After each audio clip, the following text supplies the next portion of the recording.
잠깐 같이 기도드리겠습니다.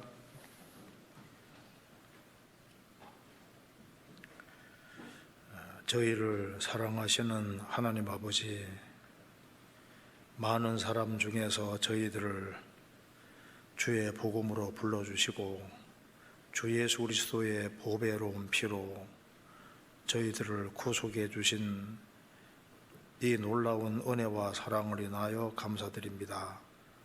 또 이번 하기 수양회를 통해서 또 많은 사람들이 구원받도록 인도해 주신 것을 감사합니다.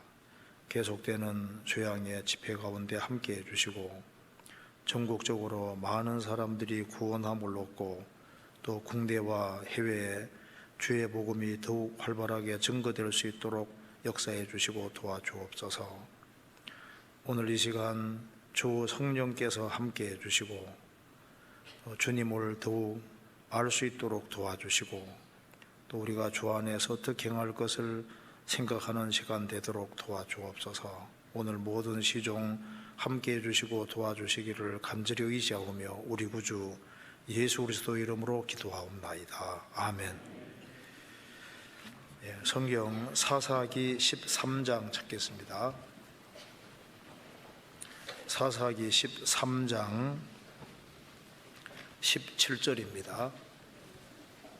13장 17절 385페이지입니다.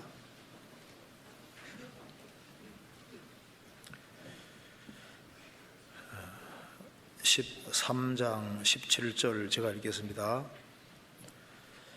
마노아가 또 여호와의 사자에게 말씀하되 당신의 이름이 무엇이니까 당신의 말씀이 이룰 때 우리가 당신을 존숭하리이다. 여호와의 사자가 그에게 이르되 어찌하여 이를 묻느냐 내 이름은 기묘니라. 거기까지입니다. 4차 수양회가 끝이 났습니다. 우리 이번에 많은 사람들이 구원을 받았으리라고 생각이 듭니다. 그래서 제가 오늘 구원을 받은 사람에게 꼭 필요한 말씀을 좀 드려야 되겠다 싶어서 이 본문을 읽었습니다. 여기 17절에 나오는 마노아는 삼손의 아버지입니다. 태어날 때부터 나실인인 사람이 삼손인데 삼손의 아버지가 마노아입니다. 그래서 이 마노아의 아내와 마노아는 자녀가 없기 때문에 하나님 앞에 간절하게 기도를 했고 하나님께서 그 기도 응답으로 삼손이라는 아들을 주시게 됩니다. 그래서 17절에 마노아가 또 여호와의 사자에게 말씀하되 당신의 이름이 무엇이니까 당신의 말씀이 이룰 때 우리가 당신을 존숭하리이다. 당신의 말씀이 이루어진다는 것은 아들을 낳게 된다는 겁니다. 낳게 될 때 당신의 이름을 정말 높일 것입니다. 그래서 이제 이름을 묻는 겁니다. 그때 여호와의 사자가 그에게 이르되 어찌하여 이를 묻느냐 내 이름은 기묘니라. 이름을 물으니까 어찌하여 내 이름을 묻느냐 내 이름은 기묘니라. 기묘니라 이것이 영역본에는 이제 시크릿 비밀로 번역한 데도 있고 원더풀로 번역한 데도 있습니다. 그러니까 내 이름은 기묘니라 내 이름은 비밀이니라. 또 하나는 아주 놀라운 분이다 그런 뜻이라는 겁니다. 그래서 여기에 이름이 뭐냐 무엇이니까 물으니까 내 이름은 기묘니라. 기묘니라 그 말은 인간이 아주 이해하기 어려운 파악하기 어려운 비밀에 쌓여있는 아주 신비한 아주 놀라운 그런 분이라고 말씀을 하신 겁니다. 여기에 여호와의 사자는 누구겠습니까? 예수님. 그래서 보통 영역본에는 여호와의 사자가 나왔을 때 뒤에 에인절 오브가 여기 에인절이 나올 때 그게 대문자로 나오면은 예수님을 가리키는 겁니다. 여기에도 여호와의 사자는 예수님을 말하고 있습니다. 구약 시대 때도 예수님이 성육신 하시기 전에 가끔 이렇게 사람 모습을 취해서 가끔씩 오셨는데요. 그 문맥에 보면은 예수님인 경우가 많습니다. 그래서 창세기에도 아브라함이 자녀가 없을 때 그때 아브라함에게 세 사람이 나타났는데 두 사람은 천사고 한 분은 여호와였습니다. 예수님입니다. 그래서 창세기 18장에 세 사람이 나타났는데 이제 두 사람은 천사였고 소돔 고모라 심판하기 위해서 내려갔고 아브라함은 여호와 앞에 그대로 섰다고 했습니다. 세 사람 중에 한 사람은 여호와입니다. 그래서 소돔 고모라 멸망시킨다고 하니까 이제 아브라함은 걱정이 됐습니다. 왜냐하면 거기에 롯이 살고 있으니까요. 그래서 하나님, 그 소돔에는 악인만 있을 뿐 아니라 의인도 있지 않겠습니까? 그러니 의인과 악인을 함께 죽인다고 하는 것은 옳지 않지 않습니까? 하나님이란 마땅히 공의를 행해야 될 것이 아닙니까? 그러니 소돔 고모라에 의인 50명이 있으면 어떻게 하겠습니까? 딜을 하는 겁니다. 하나님 말씀하셨습니다. 50명 찾으면 용서해 주겠다. 아브라함도 머리가 빨리 돌아가니까 50명 안 될 것 같아요. 45명은요 용서해 주겠다. 40명은요, 30명은요, 20명은요. 근데 아무리 생각해도 20명 안 될 것 같거든요. 다시 주님께 말합니다. 주님 한 번만 더 말하게 해주십시오. 10명이면 어떻게 10명이면 10명 찾으면 용서해 주겠다. 10명이 없었습니다. 롯이 소돔에 내려가서 전도를 하면 좋은데 아브라함과 계속 관계를 갖고 이렇게 해서 전도를 하면 좋은데 아무도 전도를 하지 못했습니다. 그래서 롯의 아내는 뒤를 돌아본 거로 소돔기둥이 되고 두 딸은 오염이 됐잖아요. 그 아버지와 같이 동침해서 그 모압과 암몬 자식을 낳습니다. 아버지와 동침하는 거 소돔에서 배운 거예요. 그러니까 소돔에 의인이 롯 식구들을 제외하고는 없는 겁니다. 롯. 그래서 하나님께서 아브라함 생각해서 롯 가족 식구들을 끄집어내고 소돔 고모라 불로 심판했는데, 그래서 아브라함과 이야기하신 분이 여호와인데 신약에 가면은 요한복음 8장에 그분이 예수님이라고 했습니다. 예수님. 성경 찾아보시겠습니다. 요한복음 8장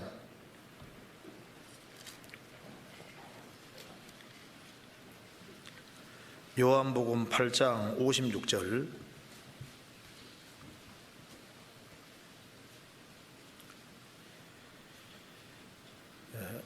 너희 조상 아브라함은 나의 때 볼 것을 즐거워하다가 보고 기뻐하였느니라. 유대인들이 가로되 내가 아직 50도 못 되었는데 아브라함을 보았느냐?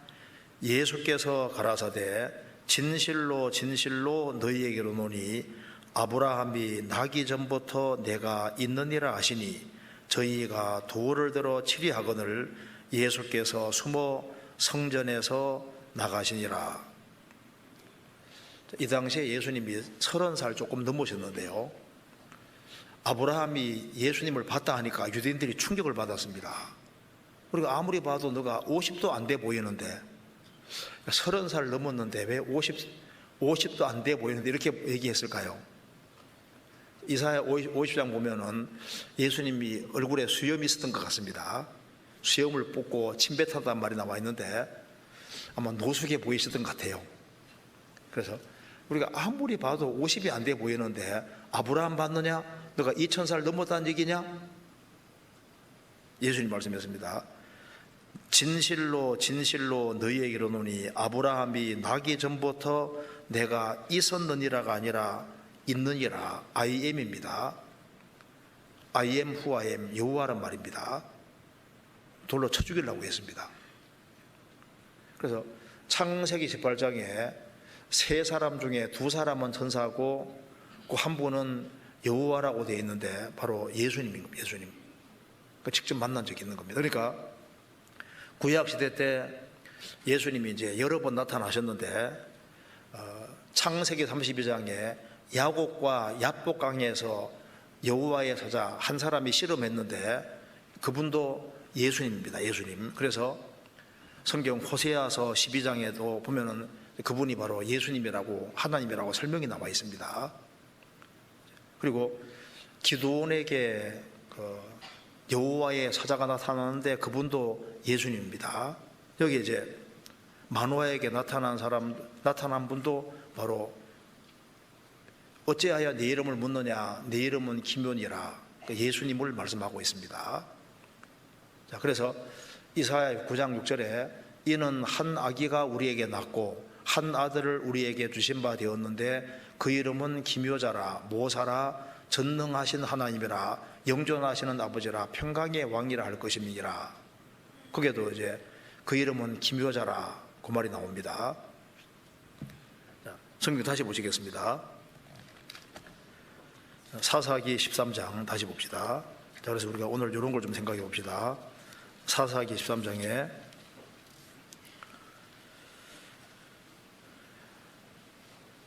18절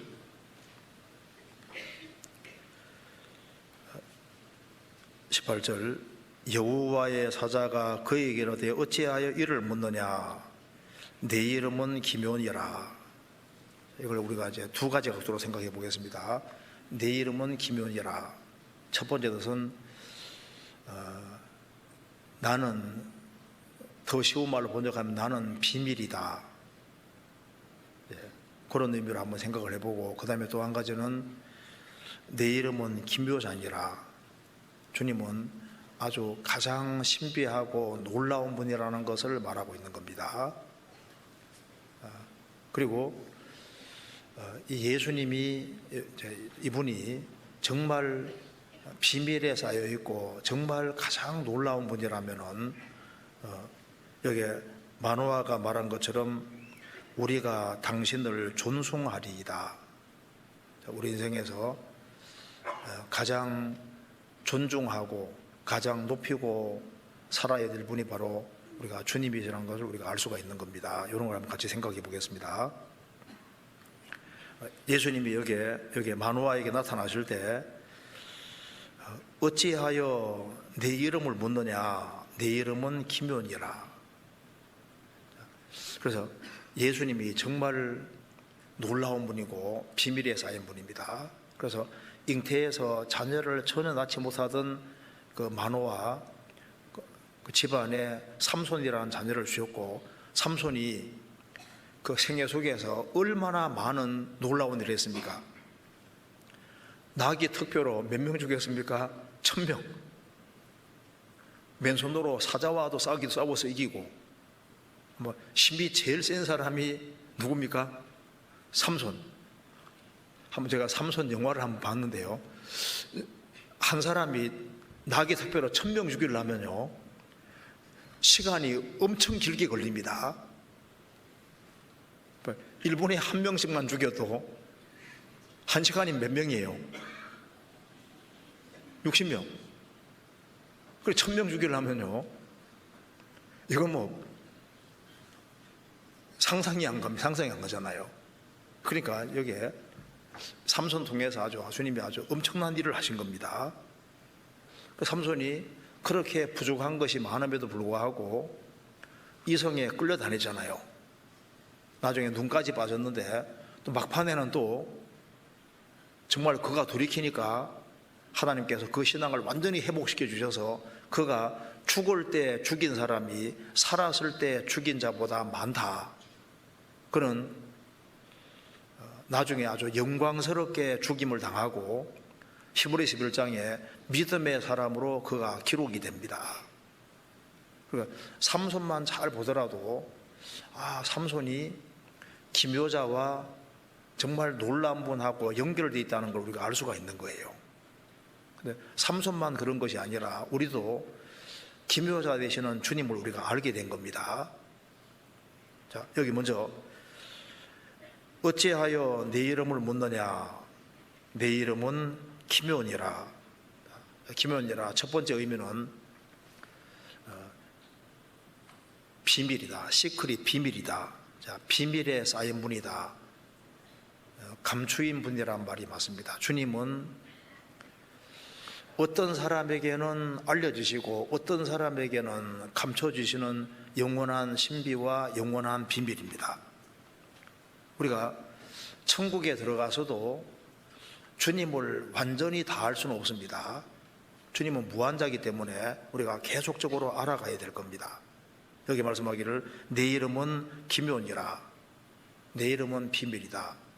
주님은 비밀에 쌓여있는 분이기 때문에 주님을 알려면 주님이 열어주시지 아니하시면 깨달을 수 없도록 되어 있는 거예요.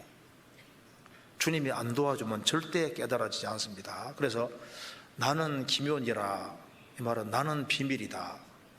더 쉬운 말로 하면 주님은 스스로 숨어 계시는 분이면서 아무 사람에게 나타내시는 것이 아니라 정말 찾는 사람에게 자신을 알려주시는 분이다, 그런 뜻입니다. 성경 찾아봅시다. 이사야 45장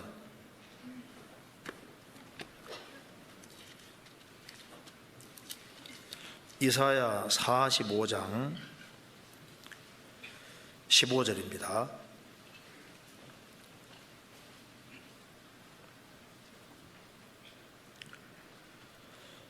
같이 읽어보겠습니다. 구원자 이스라엘의 하나님이여 진실로 주는 스스로 숨어 계시는 하나님이시니이다. 구원자 이스라엘의 하나님이여 진실로 주는 스스로 숨어 계시는 하나님이시니이다. 여기 왜 스스로 숨어 계신다고 말씀하셨을까요? 찾지 않는 사람은 찾을 수 없게 되어 있는 거예요. 스스로 숨어 계시다가 숨어 계시는 것처럼 보여도 진실하게 구하고 찾는 사람에게는 나타내 주시는 분이기 때문에 그렇습니다. 왜 이 구절이 나와 있냐면 이스라엘이 불순종의 길을 걸어가니까 주님이 모습을 스스로 감추시는 거예요. 그래서 하나님께서 모습을 감추실 때는 성경을 아무리 들여다봐도 성경이 안 깨달아지는 겁니다. 이스라엘이 불순종할 때는 하나님을 찾을 수가 없는 거예요. 이스라엘이 망해도 내버려 두시는 겁니다. 그리고 성경을 읽어도 도무지 이해가 안 되도록 되어 있는 겁니다. 이사야 8장 보시겠습니다.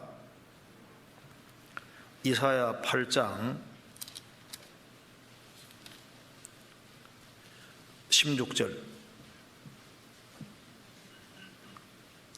제가 읽겠습니다.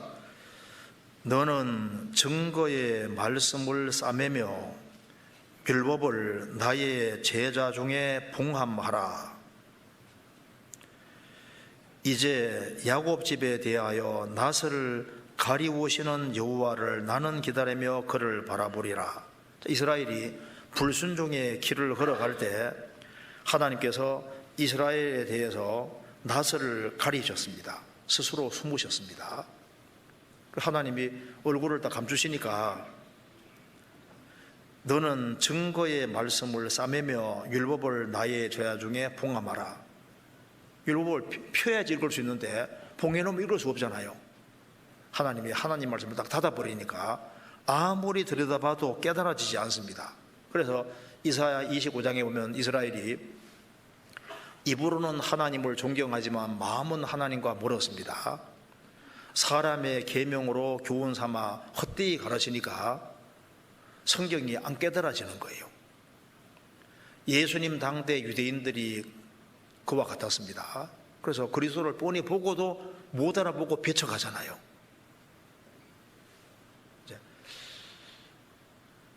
주님은 기묘자입니다. 주님은 비밀이고 신비인 거예요. 예수님 공생의 당시에 예수님이 가장 작은 자들에게도 자신을 나타내 주셨습니다. 예수님이 여리고 지나가실 때 소경거지 바디메오, 소경이고 거지입니다. 이중구에 시달리고 있는데 예수님 지나가실 때 다윗 자손 예수여 나 좀 불쌍히 여겨 주십시오. 주님이 서셨습니다. 그러니까 간절하게 부르짖는 사람에게 주님이 서시고 그를 구원해 주셨잖아요.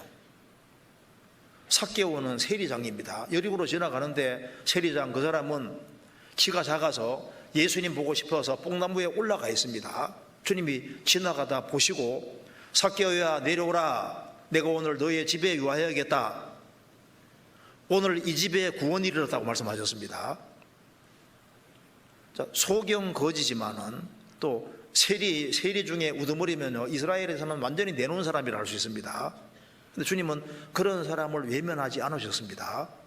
사마리아 여자는 6번째 남편하고 살고 있는 사람이었습니다. 주님은 사마리아로 통행하여야겠는지라, 요한복음 4장에 이스라엘 사람들은 사마리아 사람을 개처럼 취급해서 갈릴리 쪽으로 갈 때 사마리아 통과하지 않습니다. 사마리아를 우회해 가는데 예수님은 사마리아를 통과합니다. 왜? 찾는 사람이 있으니까. 찾는 사람에겐 주님이 나타내 주시는데, 예수님 당시에 분봉왕 헤롯은 예수님에 대한 소문을 많이 들었기 때문에 예수님을 보고자 한 지 오래였다고 했습니다. 마침 헤롯은 예수님을 만나게 되었습니다. 그래서 예수님에게 여러 가지를 말했지만 예수님은 한 말씀도 해주지 않았습니다. 빌라도도 예수님, 진리 대신 예수님 앞에서 뭐라 했습니까? 진리가 무엇이냐? 사도행 요한복음 18장에 진리가 무엇이냐 물었는데 예수님 아무 대답이 없습니다.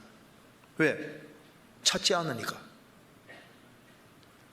사람 같으면요, 분봉왕 헤롯 같은 경우는 이스라엘의 한 4분의 1을 다스리고 있으니까 굉장한 권세가 있는 왕이잖아요.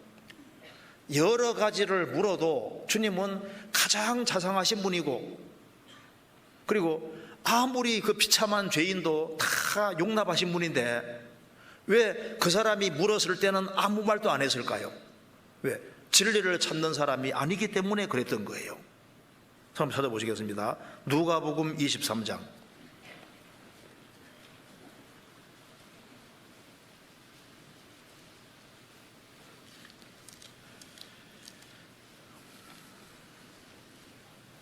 8절.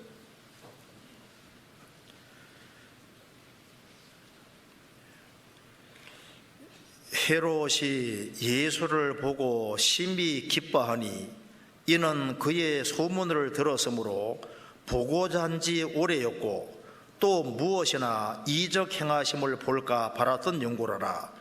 여러 말로 물으나 아무 말도 대답지 아니하시니. 분봉왕 헤롯은 예수님에 대한 소문 들었기 때문에 보고자 한 지 오래였고 또 무엇이나 이적 행하심을 바랄까 볼까 바랐던 연고라라. 여러 말로 물었는데 아무 대답 안 했습니다. 왜? 안 찾으니까. 진리 구하는 사람이 아니잖아요. 하나님은 누구에게 자신을 나타내 주시냐면은 찾는 사람에게. 그리고 예수님은 영원한 비밀입니다. 비밀. 주님이 안 열어주면 절대 깨달아지지 않습니다. 그래서 이사야 58장 9절에 뭐라 말했습니까? 내가 부를 때 나 여호와가 응답하겠고 내가 부르짖을 때는 내가 여기 있다 하리라. 하나님은 간절히 찾는 사람에겐 내가 여기 있다 하리라. 하나님은 정말 찾는 사람에게 깨닫게 해주시는데 우리가 복음을 깨우친 건 기적 중에 기적입니다. 이 우주를 창조하시고 이 우주의 존재 목적이 되신 분이 바로 예수님인데, 내가 예수님을 참으로 깨달았다는 것은 이거는 인간 지식으로 깨달은 것이 아니에요. 아무나 깨달을 수 있는 게 아닙니다. 마태복음 11장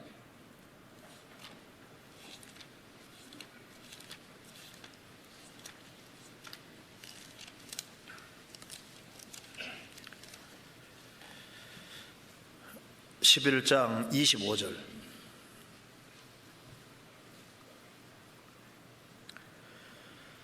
그때 예수께서 대답하여 가라사대 천지의 주제이신 아버지여 이것을 지혜롭고 슬기는 자들에게는 숨기시고 어린 아이들에게는 나타내심을 감사하나이다. 옳소이다. 이렇게 된 것이 아버지의 뜻이니이다. 아버지께서 모든 것을 내게 주셨으니 아버지 외에는 아들을 아는 자가 없고 아들과 또 아들의 소원대로 계시를 받는 자 외에는 아버지를 아는 자가 없느니라. 천지주제이신 아버지여, 이것을 지혜롭고 슬기는 자들에게는 숨기시고 주님이 감추시면은 절대 깨달을 수 없습니다. 어린 아이들에게는 나타내심을 감사하나이다. 예수님 당대 예수님 제자들, 가룟유다 제외한 예수님 제자들은 어린 아이와 같은 사람들입니다. 그리고 주님께서 그들에게 주님을 계시해 주시잖아요. 지혜롭고 슬기롭다고 하는 사람, 자기 머리 믿는 사람들 못 깨닫습니다. 어린아이 같이 정말 낮추는 사람, 그런 사람에게 주님이 다 열어서 깨닫게 해주시는 거예요. 사도행전 8장에 보면은 에티오피아에서 예루살렘까지 마차 타고 예배하는 사람이 있었습니다. 1500km가 넘어요. 그 먼 곳을 예배하고 돌아가는데 성경을 깨닫고 싶어서 성경을 구했습니다. 그 당시에 성경이 엄청 비싼데요. 성경을 구해서 이제 마차 위에서도, 덜거덕거리는 마차 위에서도 성경을 읽고 있었습니다. 주님께서 보시니까 간절히 참는 사람이잖아요. 그래서 이제 빌립을 보냈습니다. 가사까지 내려가라. 예루살렘에 있던 사람이, 빌립이 가사까지 70km 넘는 쪽으로 내려갑니다. 광야길입니다. 마차 타고 내려가고 있는 거예요. 빌립이 말합니다. 이런 것을 깨닫느냐? 지도하는 사람이 없으니 어찌 깨달을 수 있느냐? 답 알면 알려달라. 마차 위에서 복음을 정확히 깨우치고 침례받고 내려가잖아요. 왜? 찾는 사람이기 때문에 주님께서 빌립을 보내서 구원받도록 도와주신 겁니다. 고넬료도 진리를 간절히 구하니까 하나님께서 베드로를 청해서 구원받도록 도와주신 겁니다. 사도행전 16장에는 자주장사, 옷감장사, 자주 옷감 장사하는 루디아가 하나님을 공경했는데 진리를 찾고 있습니다. 그래서 주님께서 루디아의 마음을 열어서 바울의 말을 청종하게 하고 구원받게 도와줍니다. 그래서 그 여자를 통해서 빌립보에 이제 교회가 생기고, 그래서 많은 사람들이 구원받게 되잖아요. 자, 하나님이 열어주시면 깨닫게 되는 겁니다. 그런데 하나님이 안 열어주면은 도대체 무슨 말인지 모르는 거예요. 성경 요한복음 6장 찾겠습니다.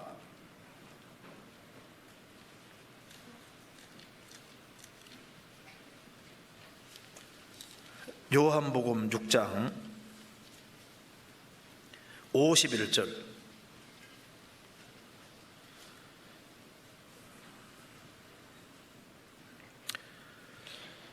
나는 하늘로서 내려온 산떡이니 사람이 이 떡을 먹으면 영생하리라. 나의 줄 떡은 곧 세상의 생명을 위한 내 살이로다 하시니라. 54절. 내 살을 먹고 내 피를 마시는 자는 영생을 가졌고 마지막 날에 내가 그를 다시 살리리라. 60절. 제자 중 여럿이 듣고 말하되 이 말씀은 어렵도다. 누가 들을 수 있느냐 한데, 예수님이 5,000명에게 떡을 만들어 주신 이후에 나는 하늘로서 내려온 산떡이다. 이 떡을 먹으면 영생하리라. 내 살을 먹고 내 피를 마시는 자는 영생을 가졌다. 이렇게 얘기를 하니까 유대인들이 도대체 무슨 말인지 모르는 거예요. 그래서 제자 중 여럿이 듣고 말하되 이 말씀은 어렵도다. 누가 들을 수 있느냐. 도대체 예수님이 무슨 말을 하는지를 모르겠다는 겁니다. 그런데 구원을 받고 나면은 예수님이 왜 살이 찢기시고 왜 피 흘리셨는지 그걸 깨닫는 것이 믿는 겁니다. 먹으면 내 것이 되는 것처럼 믿는 것이 바로 먹는 겁니다. 그래서 여기 47절에 진실로 진실로 너희에게로 오노니 믿는 자는 영생을 가졌나니, 믿는 자는 영생을 가졌나니. 54절에 내 살을 먹고 내 피를 마시는 자는 영생을 가졌고. 자, 믿는 것이 뭐냐 하면은 너무 쉽잖아요. 예수님이 십자가 달리셔서 왜 살이 찢기시고 왜 피 흘리셨는지 그 의미를 딱 깨우칠 때 영생을 얻는 것이 맞잖아요. 예수님이 그 십자가에서 살이 찢기시고 피 흘리심으로 그 보배로운 피로 내 죄값을 영원히 지불하셨기 때문에 그 주님의 완전한 공로를 딱 받아들이는 순간에 내 죄 문제가 해결됐고 내가 의롭게 됐고 천국 갈 수 있게 됐고 영생 얻었고 금방 이해가 되잖아요. 그런데 이 복음이 안 깨우쳐진 사람은 이 말씀이 어렵도다 누가 들을 수 있느냐, 도대체 무슨 얘기하는지 모르겠다. 제가 대학 다닐 때 제가 이제 서양 사학과를 제가 나왔는데, 서양 사학과 교수들은요 성경을 잘 어쨌든 읽어봐야 돼요. 왜냐하면 서양 역사를 공부하려면은 그리스 로마를 알아야 되고, 그다음에 뭘 알아야 되냐 하면은 성경을 모르면요 서양 이해하기 어렵기 때문에 서양 사학과 교수들은 일단 성경책은 읽어보거든요. 그런데 하나같이 뭐라 그러냐면 도대체 성경은 무슨 말인지 모르겠대요. 구원받고 난 다음에 성경 엄청 쉬운 책인데, 그런데 뭐라 그러냐면 이 말씀이 어렵도다 누가 들을 수 있느냐. 성경은 대학 교수라 해서 깨닫는 것이 아니고 신학 박사라 해서 깨닫는 게 아닙니다. 성경은 하나님은 영이시고 성경은 하나님의 감동으로 기록된 책입니다. 그래서 육을 가진 인간이 육의 생각 가지고 성경을 이해할 수 있냐 그 말입니다. 육에 속한 사람은 하나님의 성령의 일을 받지 아니합니다. 저희에게는 미련하게 보이며 또 깨닫지도 못하나니 이런 영적으로야 분별합니다. 소경이 코끼리를 이렇게 만져서 이건 뭐 기둥이다, 이건 뭐 부채다, 별소리다 하는데 눈뜬 애다 보면 코끼리인데 모르잖아요. 인간의 지식은 불확실한 거예요. 구원받으면 소경이 눈 떠진 거하고 비슷한 거예요. 성경이 갑자기 쉬운 책이 됩니다. 모든 걸 아는 게 아닌데 성경이 갑자기 쉬운 책이 되고 찬송가가 갑자기 이해가 되잖아요. 설교가 이해가 안 됐는데 구원받고 난 다음 보니까 설교가 무척 쉬워. 구원 안 받은 사람은요 막 주일날 1시간만 설교 들으려면 막 줄이가 들리고 막 도무지 이해가 안 되니까 이거 언제 끝나나 싶은데, 구원받은 사람 막 듣다 보면 쏙쏙 귀에 들어오잖아요. 예수님 말씀하셨습니다. 내가 너희에게는 말이 영이요 생명이니라. 주님 말씀이 영이고 생명이시기 때문에 그런 거예요. 갑자기 쉬워지는 게 맞잖아요. 성경 요한복음 9장 보시겠습니다. 9장 30절. 자, 날 때부터 소경된 사람이 눈을 떴습니다. 9장 30절. 그 사람이 대답하여 그러되 이상하다. 이 사람 예수님이 내 눈을 뜨게 하였으되 당신들은 그가 어디서 왔는지 알지 못하는도다. 하나님이 죄인을 듣지 아니하시고 경건하여 그의 뜻대로 행하는 자를 들으시는 줄을 우리가 아나이다.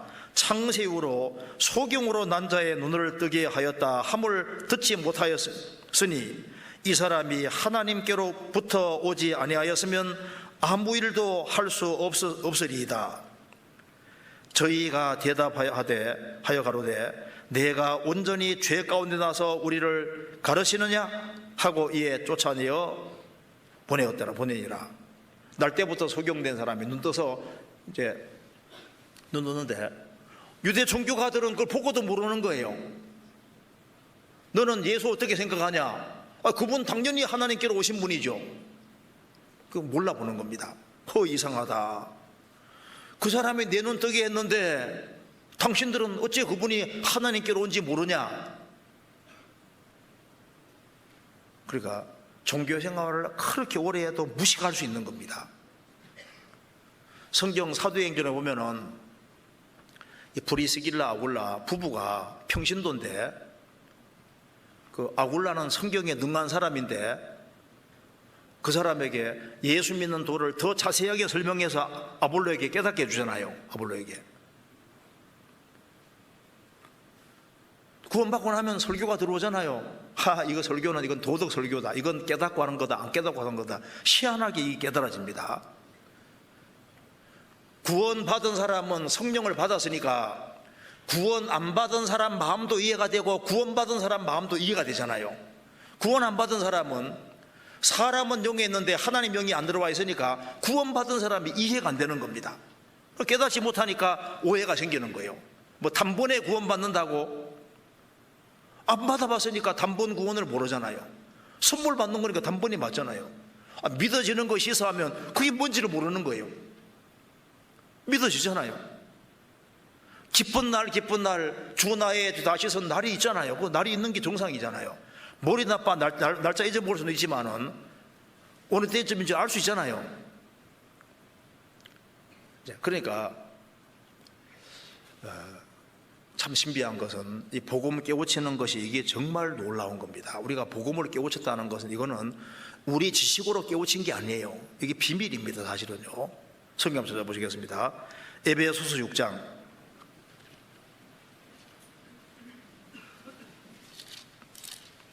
에베소서 6장 19절.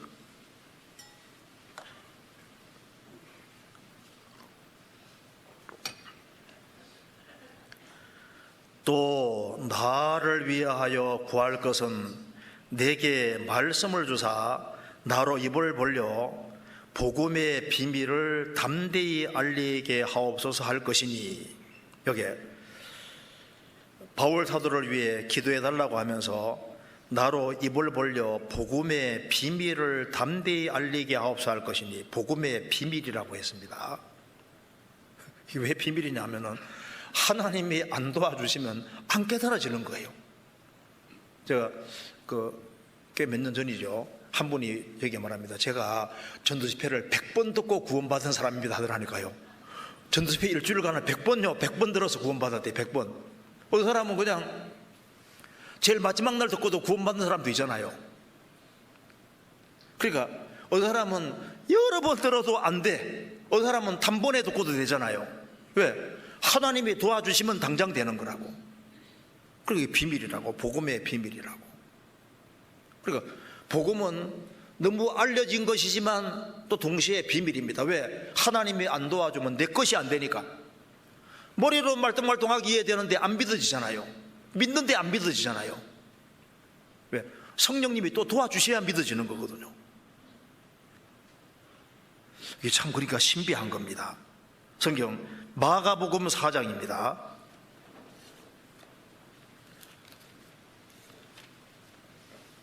(4장 11절)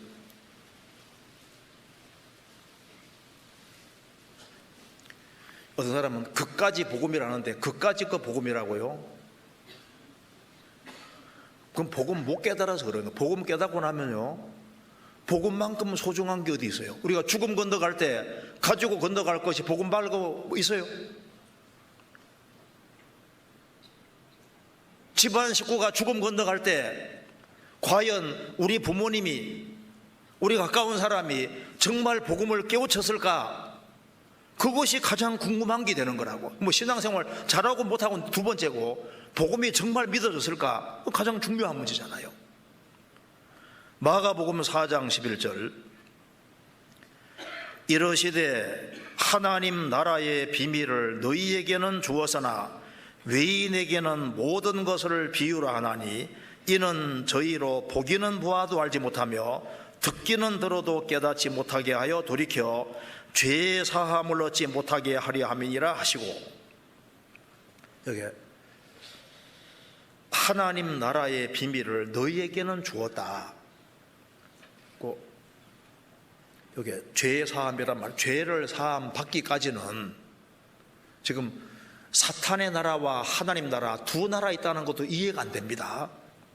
그런데 구원을 확실히 딱 받으면은, 죄짐 딱 벗으면은 내가 사탄의 나라에서 하나님 나라로 옮겨졌다는 걸 알 수 있고 두 나라가 싸운다는 것도 알 수 있는 거예요.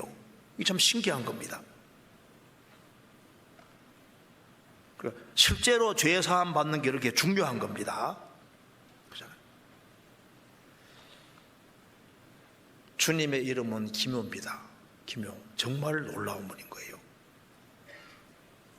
구원받고 난 다음에도 하나님의 도움을 간절히 구하는 사람에게 주님이 점점 더 알려주시는 거예요.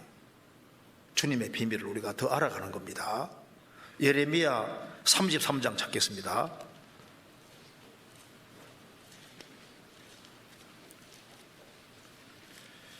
예레미야 33장 3절 같이 읽겠습니다. 3절. 너는 내게 부르짖어라. 내가 내게 응답하겠고 내가 알지 못하는 크고 비밀한 일을 내게 보이리라. 너는 내게 부르짖어라. 내가 내게 응답하겠고 내가 알지 못하는 크고 비밀한 일을 보이리라. 주님은 살아계신 주님이시기 때문에 이 복음을, 진리를 구하는 사람에게 주님이 복음을 열어서 깨닫게 해주신 것처럼 구원받고 난 다음에도 마찬가지입니다. 그러면 주님께서 깨닫게 해주시는데 어디서 깨닫게 해주시느냐? 물론 개인이 간절히 하나님의 도움을 구해서도 조금씩 깨달아가지만은 주로 깨닫는 곳은 교회입니다. 아세요? 시편 73편에 보면은 시편 기자가 굉장히 갈등되는 걸 가지고 있습니다. 의문 가지고 있었는데, 하나님의 성소에 들어갈 때야 저희의 결국을 내가 깨달았나이다. 하나님의 성소에 들어갈 때 깨달았습니다. 우리도 궁금한 것이 많이 있는데, 안 풀리는 것이 많이 있는데 그걸 어디서 깨닫냐 그 말입니다. 주님이 머리시고 교회는 그의 몸이기 때문에 주님 몸 된 교회에서 같이 말씀을 배우고 같이 교제하는 가운데, 구원받은 무리 가운데 주의 성령이 역사하시기 때문에 하나씩 깨달아져 가는 거예요. 요한복음 11장에서 나사로가 죽어서 무덤에 있습니다. 썩어 냄새 납니다. 예수님이 돌문을 열라고 하셨습니다. 냄새가 확 나는 거예요. 썩어서. 예수님이 나사로야 나오너라. 나사로가 살아나왔습니다. 얼굴은 수건에 쌓여있고 벼로 독려보이잖아요. 자, 주님이 나사로에게 생명 주셨지만은 주님께서 그걸 안 풀어주셨어요. 살아있는 사람들에게 풀어놓아 다니게 하라. 자, 살아나긴 살아났지만 얼굴은 수건에 쌓여있으니까 보여도 잘 안 보이, 걸리적거리는 기성이 잘 안 보이잖아요. 누구에게 풀어주게 하냐면 살아있는 사람에게 풀어주게 했습니다. 그리고 살아있는 사람이 딱 풀어주니까 잘 보이게 되잖아요. 수족은 메어 있으니까 산 사람들이 풀어주니까 잘 걸어갈 수 있게 되잖아요. 그것처럼 주님 몸된 교회 안에서 같이 말씀 배우고 교제하는 가운데 성령께서 역사하셔서 우리 눈을 열어주셔서 더 멀리 볼 수 있게 만들어주는 거라고요. 우리의 수족을 풀어주시니까 이제 우리의 발이 자유로운 발이 되고, 그래서 이제 교회당 왔다 갔다 하는 것도 자유로워지고, 전도하는 것도 자유로워지고, 봉사하는 손도 자유로워지고, 우리가 활동적이 되고 활발하게 움직이는 그 모든 것 자체가 교제 안에서 주님이 풀어주셔서 그런 일이 가능하게 되는 겁니다. 그렇잖아요. 자, 그래서 주님은 뭐냐? 주님은 내 이름은 기묘니라, 비밀이다 그 말입니다. 다시 한번 보시겠습니다. 사사기 13장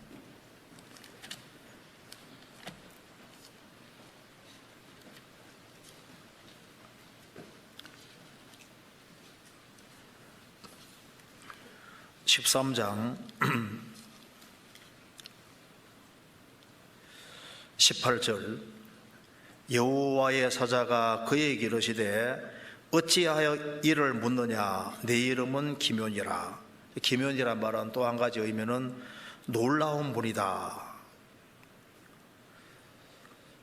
사실 가장 신비에 쌓여 있는 동시에 또 가장 놀라운 분은 주님입니다. 그래서 이사야 5장 6절에 그 이름은 기묘자라, 놀라운 분이다.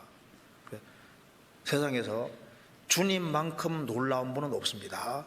그래서 그 옛날에 모라비안 교도들, 진젠돌프 백작 중심으로 해서 모라비안 교도들이 세계적으로 복음을 활발하게 전했는데 그들의 찬송가가, 그들이 한 300가지 이상 찬송가가 남아있는데요, 많은 시작이 오 하나님 이렇게 시작한다 그러잖아요.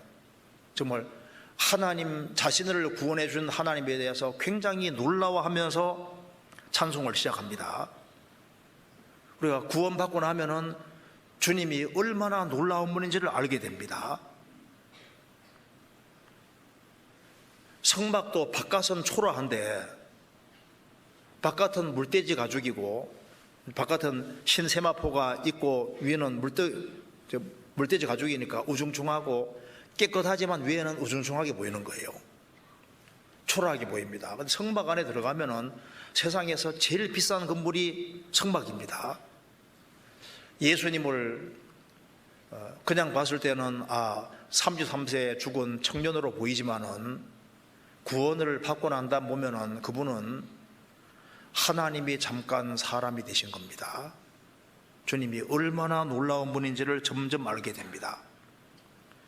예수님, 세상에 처녀 탄생은 예수님밖에 없잖아요. 예수님의 탄생부터 놀랍습니다. 처녀 탄생. 예수님 공생의 당시에 예수님 가르침이 얼마나 놀라웠습니까? 예수님만큼 기적을 행한 분이 누가 있습니까? 더 놀라운 것은 창조주께서 사람이 되셔서 참혹하게 십자가에 죽으셨는데, 거기에서 벌레 취급받고 피를 흘리고 죽으셨는데 십자가만큼 참혹한 죽음이 없잖아요. 정말 놀라운 죽음입니다. 그리고 무덤에 장사되시고 예수님은 사흘 만에 부활하셨습니다. 그리고 승천하셨고 그분은 다시 성경에 기록된 대로 재림하십니다. 예수님은 모든 면에서 다 정말 놀라운 분입니다. 처음부터까지 전부 다 놀라움으로 꽉 차 있는 분입니다. 그런데 여기에 왜 내 이름을 기묘니라 이렇게 말했냐면은 이 기묘자 되신 예수님과 연결된 사람 인생도 놀랍게 될 것이기 때문에 이렇게 말씀하신 겁니다. 우리가 잘 아는 대로 삼갈은 소문은 막대기로 600명을 죽였습니다. 가장 놀라우신 주님과 연결된 사람은 상상할 수도 없는 일들을 실제로 하는 거예요. 사사기 3장 보시겠습니다. 그 앞에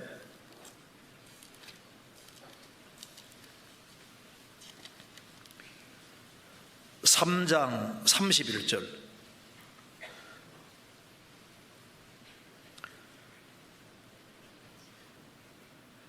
에우세 후에 아낫의 아들 삼갈이 사사로 있어 소문은 막대기로 블레 사람 600명을 죽였고 그도 이스라엘을 구원하였더라.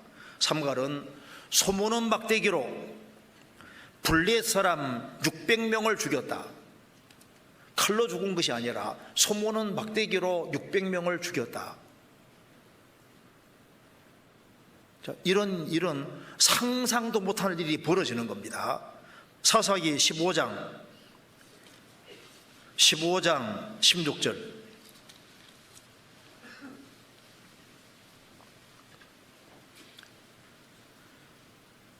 가로되 나귀의 특별로 한 더미 두 더미를 쌓았으며 나귀의 특별로 내가 1,000명을 죽여도다. 삼손은 기묘자 되신 주님과 연결된 사람이기 때문에 나귀의 특별로 1,000명을 죽이는 것은 이건 인간 능력이 아니잖아요. 주님의 능력으로 1,000명을 죽인 겁니다. 기드온이 어떻게 300명 용사로서 미디안 대군을 이길까요? 주님과 연결되면은 상상도 못한 일을 할 수가 있는 겁니다. 자, 우리가 잘 아는 대로 베드로는 어부입니다. 예수님 말씀했습니다. 나를 따라오너라. 내가 너희로 사람 낳는 어부가 되게 하리라. 베드로는 사도는 3년 반 동안 예수님과 동고동락했습니다. 그는 하나의 어부에 불과했지만은 예수님과 딱 연결되니까 그가 한 번 설교할 때 3,000명, 막 5,000명씩 구원받잖아요. 요셉은 구약시대 때 야곱의 12아들 중에서 하나님을 가장 절실하게 붙잡는 사람입니다. 그는 가지에 불과한 사람이지만은 주님과 딱 연결되어 있는 사람이기 때문에 요셉이 어떻게 된 줄 아시죠? 나중에 총리가 되고 이스라엘을 애굽을 7년 흉년에서 건지고 그리고 고대 군동을 구원하고 그 야곱 집안 식구들을 다 구원하는 데 사용됩니다. 그 다윗은 목동에 불과합니다. 그가 물맷돌로 골리앗도 죽이고 나중에 왕이 되잖아요. 왕. 이스라엘 통일 왕국이 이룹니다. 이게 다 왜 그러냐면 예수님과 연결되니까. 그러니까 주님과 연결된 사람은 주님이 놀라운 인생으로 바꿔 가십니다. 그래서 아브라함은 나중에 믿음의 조상 아브라함이 되고 야곱은 나중에 이스라엘이 되고 시몬은 장차 베드로가 됩니다. 주님과 연결되면은 주님은 그 사람을 작품으로 실제로 만드시는 거예요. 자, 교회는 주님과 연결되어 있는 교회는 놀라운 주님과 연결되어 있기 때문에 가장 놀라운 일을 하는데 가장 놀라운 일이 뭘까요? 다른 영혼들이 구원되고 구원받은 영혼들이 변화되는 거 봐요. 우리도 선진국이라면 선진국인데 이런 선진국에서 수양회를 해서 많은 사람들이 실제로 구원받는 이런 일이 있는 게 얼마나 놀라운 거예요. 죽은 사람이 살아나는 것보다 죄와 허물로 죽었던 영혼이 거듭나는 이것이 훨씬 더 놀라운 겁니다. 그렇지 않습니까? 주님이 교회를 통해서 아주 놀라운 일을 하시는 거예요. 그래서 죄 사함 받을 때 성령이 들어오신 사람들, 촉죄가 확실하게 믿어진 사람은 참 이제 시간 지나면 놀라운 걸 알게 됩니다. 내가 좀 속에 딴 분이 들어와 있다는 걸 알 수 있습니다. 창세기에 보면은 방주 안에 까마귀는 내보내니까 안 들어오잖아요. 비둘기는 까마귀는 사체 뜯어먹느라고 안 들어오는데 비둘기는 내보내니까 접촉을 하지 못하고 들어옵니다. 구원받으면은 신비하게도 새로운 본성이 생겨요.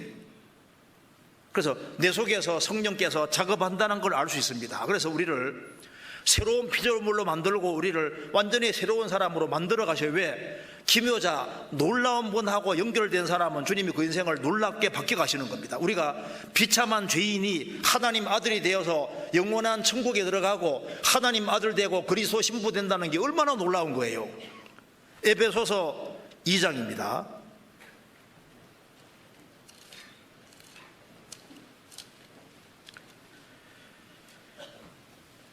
(2장 10절)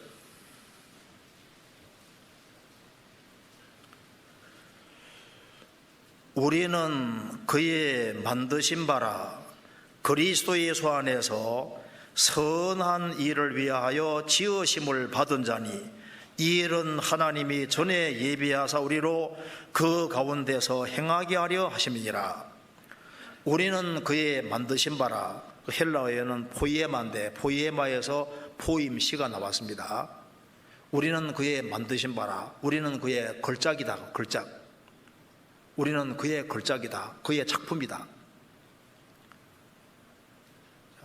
이 죄인이 구원받아서 하나님의 자녀가 되고 조금 변해가는 것이 너무너무 신기하고 놀라운 겁니다. 그래서 천사들이 부러워하는 것이 뭐냐? 하나님 자녀가 된 사람을 부러워하고 살펴보기 원한다고 말씀하고 있습니다. 그러니까 천사들이 이번에 수양회 통해서 보면서요 너무 놀랄 거예요. 야, 또 탄생하네, 많이 탄생하네. 천사들이 제일 관심이 많습니다. 왜? 천사들은 구원받은 사람 섬기라고 보내신 거니까 이제 영원히 자기가 섬길 주인들이 태어나고 있으니까 얼마나 신기하겠어요. 천사들은 구원받은 사람 밑에 있습니다. 우리 종입니다. 그래서 누가 내 영원히 섬길 주인 될까 궁금할 거 아니에요. 우리가 새 학년이 될 때마다 초등학교 때 선생님이 누가 될까 굉장히 궁금했습니다. 여선생님이 될까 남선생님이 될까, 무서운 선생님이 될까 착한 선생님이 될까 뭐 굉장히 궁금했잖아요. 천사들이 구원받은 사람을 영원히 섬기기 때문에 천사들의 최고 관심은 성도들에게 있습니다. 이 비참한 죄인이 구원받아서 점점 변화되어서 영원한 천국에 들어가는 것을 보고 정말 놀라하는 겁니다. 그래서 기묘자와 연결된 사람, 그 사람 인생을 주님이 신비하게도 바꿔가시고, 그래서 우리가 구원받고 나면은 그전에는 성경이 별로 안 좋았는데 재미없었는데 구원받으니까 신기하게도 성경이 재미있어지고, 또 하나님 안에 사는 것도 즐거워지고, 성도들과 같이 교제하는 것도 재미있어지고, 그리고 당연히 위의 것을 추구하는 것이 자연스러운 것이 됩니다. 신기하잖아요. 내 이름은 기묘니라. 그리고 또 하나 생각할 것은 주님이 내 이름은 기묘니라, 이 말은 너희들은 나를 완전히는 알 수 없는 분이다, 그 뜻도 들어있습니다. 내 이름은 기묘니라, 나는 비밀이고 나는 너무 놀라운 분이기 때문에 너희들은 내 앞에서 겸손해야 된다, 그 말도 됩니다. 우리가 세상의 어떤 한 분야에 대해서는 전문가가 될 수도 있잖아요. 그런데 우리가 하나님에 대해서는 전문가가 될 수 없습니다. 성경에 대해서는 전문가가 될 수 없어요. 성경은 간단한 책이 아닙니다. 내가 보니 모든 완전한 것이 다 끝이 있어도 주의 계명은 심히 넓으니이다. 성경은 너무나도 넓고 큰 책이기 때문에 우리는 평생 성경을 배워야 되고 성경 앞에서 항상 겸손해야 됩니다. 나 성경 알 만큼 안다, 천만의 말씀입니다. 어느 사람 성경 몇 번 읽고 성경 안다고요? 저도 구원받고 지금 40년 정도 돼 가는데 성경을 배워도 성경은 이건 정말 어려운 책입니다. 이건 절대 하나님 말씀이기 때문에 절대 쉬운 책이 아닙니다. 예수님 말씀하시기를 율법의 한 획이 떨어짐보다 천지 없음이 쉬우리라. 성경의 한 획을 천지하고 비교했습니다. 성경은 그렇게 간단한 책이 아니에요. 성경 앞에서 우리가 겸손해야 되고, 그리고 주님 앞에서는 정말 겸손해야 됩니다. 우리가 주님에 대해서 너무 모른다는 걸 우리가 생각해야 됩니다. 우리는 지금 주님이 우리에게 계시해 주신 만큼 조금씩 알아갈 것 뿐인 겁니다.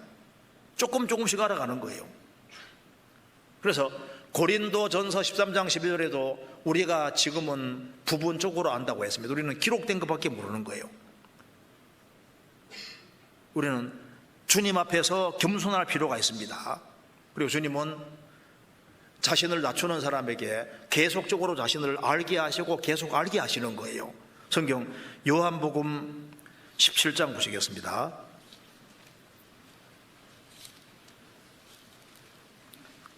(17장)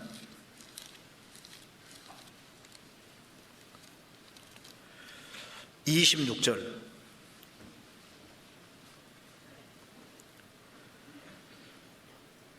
내가 아버지 이름을 저희에게 알게 하였고 또 알게 하리니 이는 나를 사랑하신 사랑이 저희 안에 있고 나도 저희 안에 있게 하려 함이니이다. 내가 아버지 이름을 저희에게 알게 하였고 또 알게 할 것이다. 우리는 주님 앞에 갈 때까지 계속적으로 알아가야 됩니다. 나의 계명을 가지고 지키는 자라 나를 사랑하는 자니, 주님의 계명을 가지고 지키는 사람이 주님을 사랑하는 사람이고, 주님 말씀을 지키고 살아가는 사람에겐 주님이 그를 사랑하여 나를 나타내리라. 주님이 자신을 계속적으로 알게 해주시는 겁니다. 주님은 기묘자입니다. 가룟유다는 3년 반 동안 예수님 따라 다녔지만 예수님을 몰랐습니다. 3년 반 동안 따라다니면서도 예수님을 모를 수 있습니다. 가장 놀라운 분하고 옆에 있으면서도 가장 놀라운 분인지를 모르고 은 30 받고 예수님 팔아먹는 거 봐요. 그게 남의 얘기가 아니다 그 말입니다. 전도집회를 안 들어도 만물만 잘 봐도 하나님 계신 것이 잔명함에도 불구하고 그걸 창조주가 계시다는 걸 못 본다는 게 정말 놀랍잖아요. 전도집회 그냥 하루만 들어봐도 이거 사람 말이 아니라는 걸 금방 알 수 있는데 그걸 왜 못 알아차리는지 안타까운 겁니다. 주님은 기묘자입니다. 가장 놀라운 분이기 때문에 그래서 주님을 가까이 하면은 계속적으로 놀라게 되는 겁니다. 이 세상은 뭐 좋은 경치 보더라도 그 우리 놀라게 하는 건 잠깐일 뿐인 거예요. 그런데 성경은 우리 다른 책을 봐요. 다른 책을 읽고 한 번 읽고 두 번 읽고 세 번 읽기가 어렵잖아요. 재미가 없어집니다. 성경책은 아무리 들여다봐도 한 장을 읽었는데 그 다음 또 읽으면 또 새로워요. 또 읽으면 또 새로워. 잠언을 그렇게 읽었는데도 새롭잖아.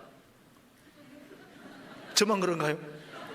아니 내가 분명히 자세히 읽었는데 또 보면 또 새로워. 또 보면 또 새로워. 똑같은 문장을 똑같이 읽는데 설교 들으면서도 다르게 느껴지잖아요. 그게 성경이 신기한 책입니다.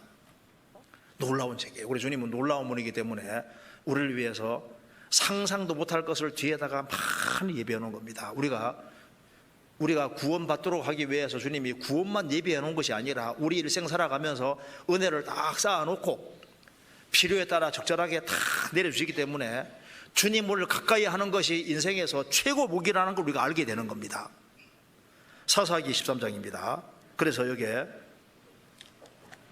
마노아가 이렇게 말했습니다.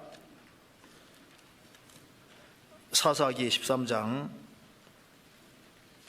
17절에 마노아가 또 여호와의 사자에게 말씀하되 당신의 이름이 무엇이니까 당신의 말씀이 이룰 때 우리가 당신을 존숭하리이다. 이 마노아가 바른 마음과 생각 가지고 있습니다. 내가 당신을 존숭하겠습니다. 가장 높이고 살겠습니다. 주님을 가장 높이고 살아가는 그 삶이 가장 지혜로운 삶입니다. 우리 인생의 목적이 뭘까요? 주님을 높이는 것이 인생의 목적인 거예요. 예수님은 내 인생에 나를 구원해 주셨고 내 인생의 주인이 되셨기 때문에 우리 인생의 목적은 주님이 내 인생 속에서 존귀케 되는 것이 목적이고 주님을 더 알아가는 것이 우리의 목적이 되는 겁니다. 그리고 주님을 더 알고 주변 사람에게 주님을 더 알려주는 것이 인생의 목적이 되는 거예요. 그리고 주님을 최대한 닮아가려고 하는 것이 우리 인생의 목적이 되고 예수님 우리 목표가 되셨습니다. 그렇잖아요. 우리 인생의 목적이 아주 분명해졌습니다. 우리가 당신의 이름을 존숭하리이다. 내 인생에서 정말 주님을 높이고 살겠습니다. 그래서 주님은 가장 존귀한 이름을 가지고 있습니다. 그래서 내 이름은 기묘니라. 주님은 이름이 기묘시고 가장 놀라운 분이기 때문에 주님과 연결된 사람이 가장 놀라운 이름을 가지게 되는 겁니다. 우리가 예수님 때문에 유명한 사람이 되는 거예요. 아브라함 당시에 갈대우르에 유명한 사람들이 많았는데 그들 이름은 안 나오고 왜 아브라함이 나올까요? 아브라함은 주님 말씀에 순종해서 나왔기 때문입니다. 우르로 나왔잖아요. 모압 땅에도 많은 사람이 살고 있는데 왜 룻이 유명해지냐면 주님 말씀을 따라서 베들레헴에 왔기 때문입니다. 주님을 붙잡았기 때문에 이름이 유명해지는 거예요. 예수님 당시에 어부들이 얼마나 많아요. 그런데 왜 베드로, 야고보, 요한 이런 사람 이름이 남을까요? 그들은 주님을 확실하게 붙잡았기 때문입니다. 주님을 붙잡는 사람은 가장 유명한 사람이 되는 겁니다. 시편 72편입니다.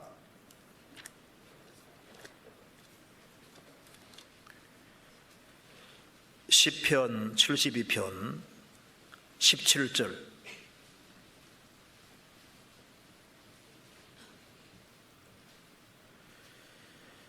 17절 그 이름이 영구하며 그 이름이 해와 같이 장구하리로다. 사람들이 그로 인하여 복을 받으리니 열방이 다 그를 복되다 하리로다. 그 이름, 예수님의 이름이 영구하며 예수님 이름은 영원한 이름입니다. 그 이름이 해와 같이 장구하리로다. 주님의 이름은 해와 같이 세상 끝날까지 계속 있고 해가 영향력을 미치는 것처럼, 세계적으로 미치는 것처럼 세계적으로 가장 크게 영향력을 미치는 책도 성경책이고 가장 영향력을 미치는 분도 예수님입니다.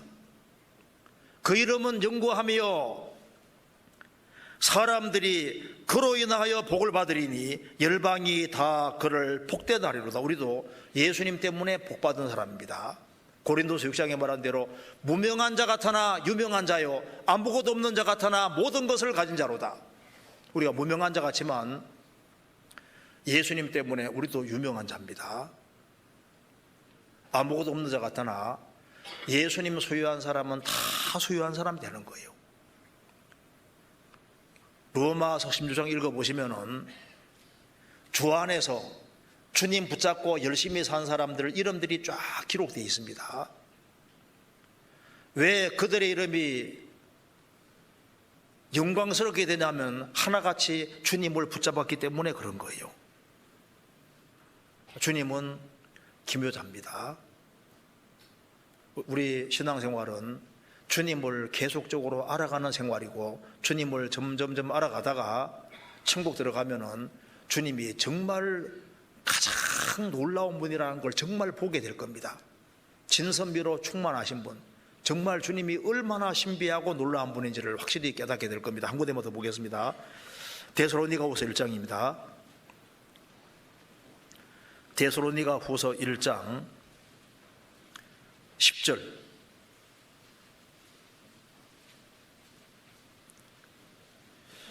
한번 같이 읽겠습니다. 그날에 강림하사 그의 성도들에게 영광을 얻으시고 모든 믿는 자에게서 기이 여김을 얻으시리라.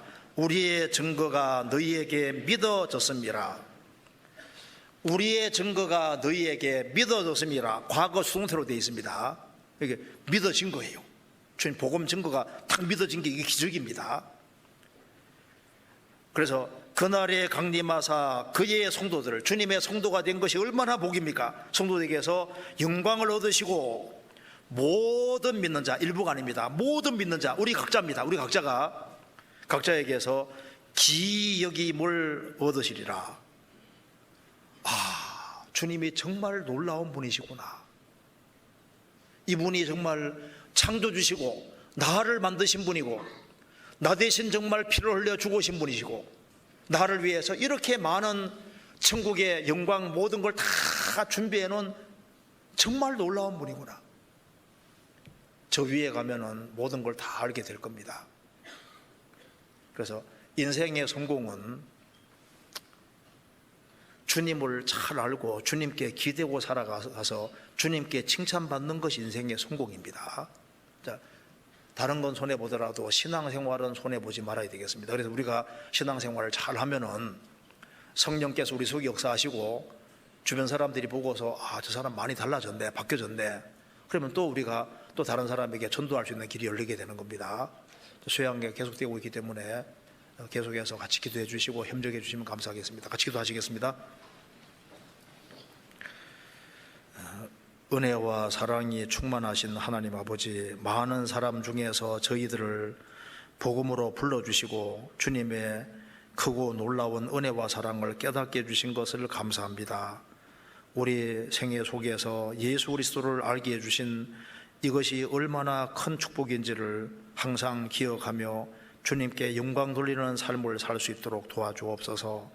계속되는 수양회 가운데 주님이 함께 역사해 주시고 도와주옵소서. 우리 모두를 귀하게 사용해 주옵소서. 우리 구주 예수 그리스도 이름으로 기도하옵나이다. 아멘.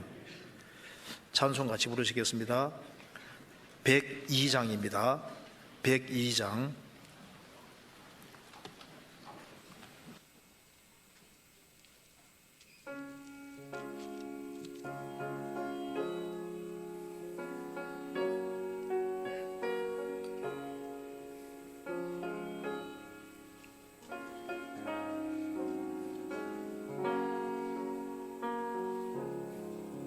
주 예수보다 더 귀한 것은 없네. 이 세상 부귀와 바꿀 수 없네. 영죽을 내 대신 돌아가신 그 놀라운 사랑 잊지 못해. 세상 즐거움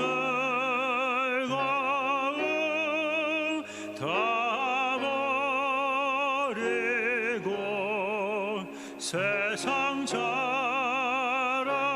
다 버렸네. 주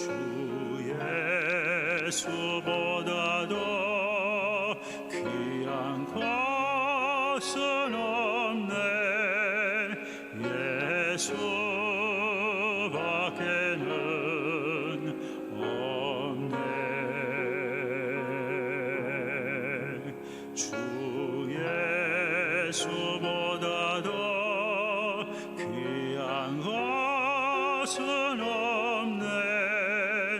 이 세상 명예와 바꿀 수 없네. 이전에 즐기던 세상 일도 주 사랑하는 마음 뺏지 못해. 세상 즐거움 다 버리고 세상 자랑 다 버렸네. 주 예수보다 더 귀한 것은 없네. 예수밖에는 없네. 주 예수보다 더 귀한 것은 없네. 이 세상 행복과 바꿀 수 없네. 유혹과 비방에 몰려와도 주 섬기는 내 맘 변치 못해. 세상 즐거움 다 버리고 세상 자랑 다 버렸네. 주 예수보다 더 귀한 것은 없네. 예수밖에는 없네.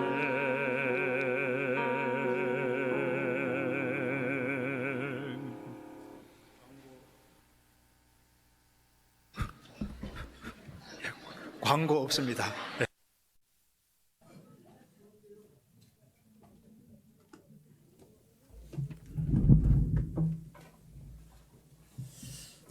예, 우리는 광고 있습니다. 네. 지금 학예 수양회 지금 7차 이제 2023년도 마지막 차순입니다. 지금까지 많은 형제자매들 합심해서 함께 기도해서 너무나 감사드리고요. 지금 우리 교회 북북교에서도 말씀 들으시는 분, 또 상담 이어지시는 분, 또 침례차 좀 올라가신 분들이 많이 계십니다. 좀 기억하여 주시고 위해서 많이 기도해 주시길 바랍니다.